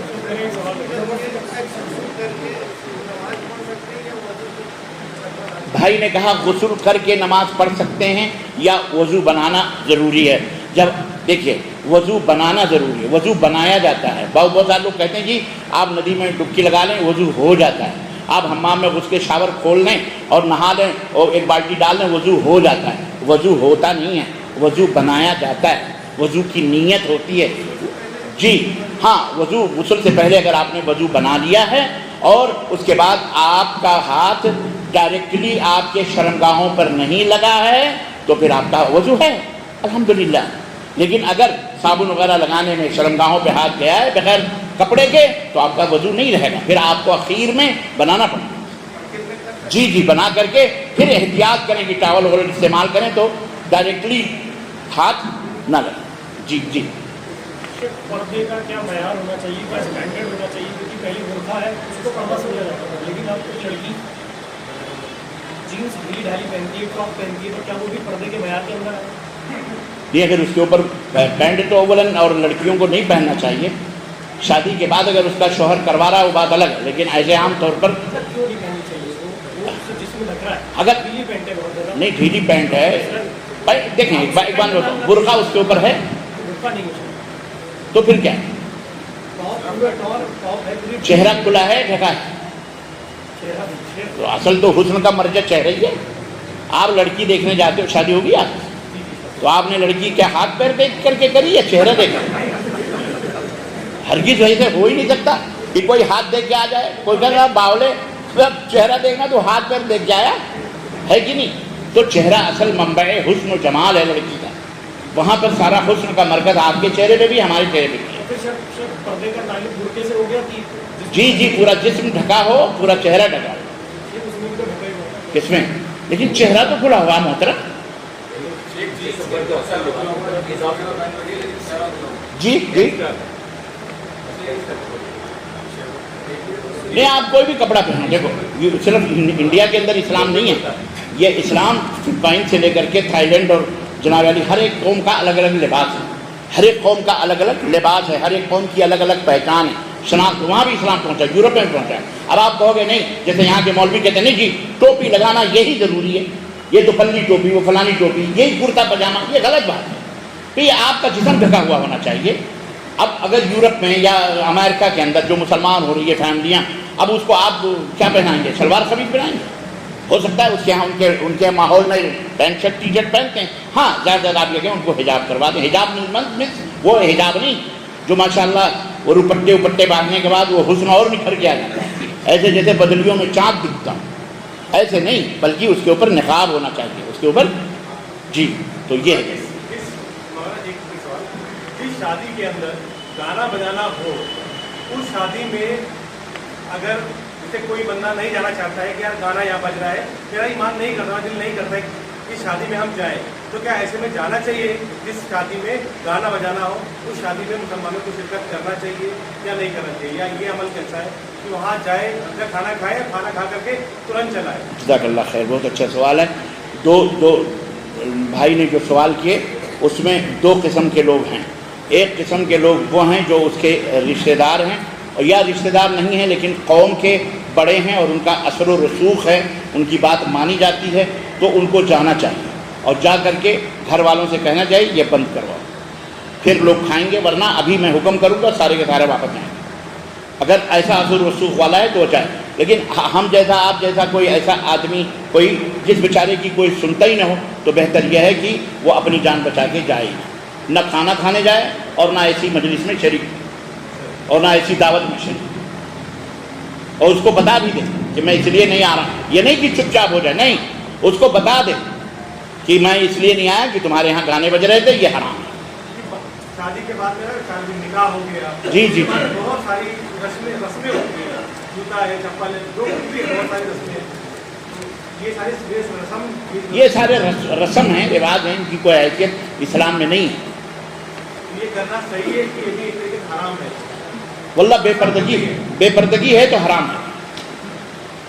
بے پردگی ہوتی ہے, اس میں بھاوچ ہیں, نندیں, چچیری, ممیری سب جمع ہوتی ہیں, سب پیسے لگاتے, سب ہنستے ہیں. ارے اب تو باقاعدہ ایک صاحب بتا رہے تھے مجھے کلکتہ میں, میں تھا ابھی ایک پچھلے ہفتے, انہوں نے بتا رہے تھے کہ وہ تو باقاعدہ ویڈیوگرافی ایسی ہوتی ہے کہ بیڈ روم تک کیمرہ مین جاتا ہے, اور باقاعدہ وہ ناراض ہوتی ہیں لڑکیاں, لڑکی والے کہ تم نے کیوں نہیں ایسی, وہ بتاتا ہے ایکشن, اور اس کو فلمایا جاتا ہے. یعنی بے حیا ہو گیا یہ انسان. یہ مسلمان کی بات ہے, اور مسلمانوں میں بھی اللہ کی قسم میں اہل حدیث کی بات بتا رہا تھا. وہ آپ کے بھارت میں کہاں ہیں آپ چلے ہیں دنیا کو توحید سکھانے کے لیے, آپ کے گھر ہی کے اندر چور و ڈاکو بیٹھے ہوئے, اپنے آپ کو جنتی سمجھے بیٹھے. جی ایک تمہارا سوال بڑا گہرا ہے. جی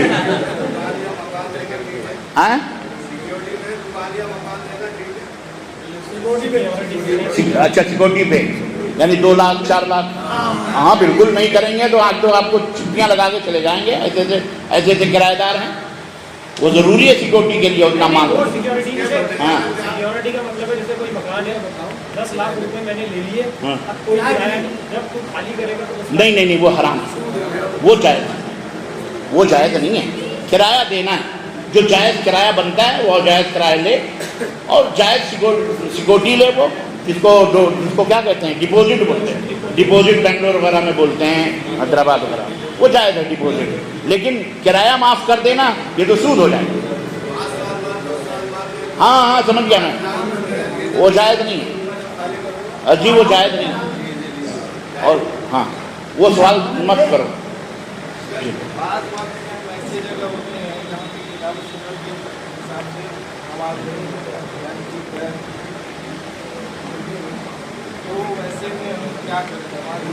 بھائی نے سوال کیا, بعض جگہوں پہ ہم ایسے ہوتے ہیں جہاں کتاب و سنت کے مطابق نماز لوگ نہیں پڑھتے, کھلم کھلا یہ کہہ لو بدعتی ہے,